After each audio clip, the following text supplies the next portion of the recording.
कह रहा है कि खाते में प्रत्येक वर्ष का मिश्र धन जबकि 10,000 रुपए की राशि 8% दर से ब्याज के जमा की जाती है। देखो इसकी ब्याज क्या है, देखो हमारे पास ए क्या दिया गया है, तो ए हमारा देखो कितना दिया गया है 10,000 रुपए। तो ये क्या दिया है, मिश्र धन पर इतने रुपए की राशि की पर 8% जाता है। फार्मूला हम जानते हैं, क्या जानते हैं फार्मूला, पी हमारा क्या हो गया, ये 10,000 रुपए हो गया, तो पी हमारा क्या है 10,000 रुपया है।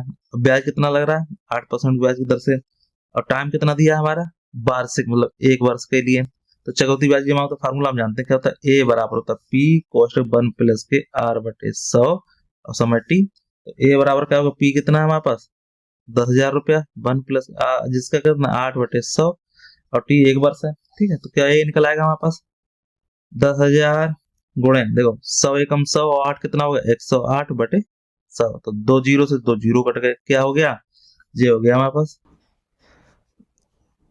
ये 10,800 रुपया इसका ए आ गया। ठीक है, अब कह रहे चक्रवृद्धि ब्याज जमा हो जाता, अब हमें सीरीज निकालनी। देखो पहले वर्ष का हमारा कितना जमा हुआ था, देखो पहले वर्ष की राशि कितनी दी गई थी, पहले वर्ष हमने रुपया लगाया 10,000 रुपया, दूसरे वर्ष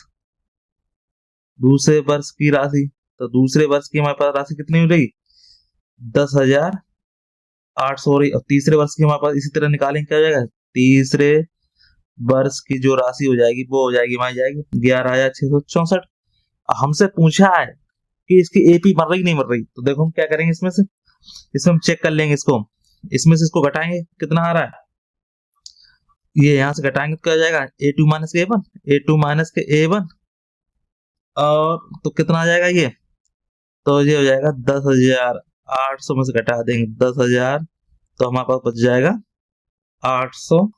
ठीक, अब दूसरे निकाल लेंगे, इसको इससे निकाल लेंगे 11,664 से घटाएंगे 10,800, तो कितना बच जाएगा ये 4 की 4 6 और ये 8 814। मतलब दोनों का अंतर कैसा बराबर है, नहीं बराबर है।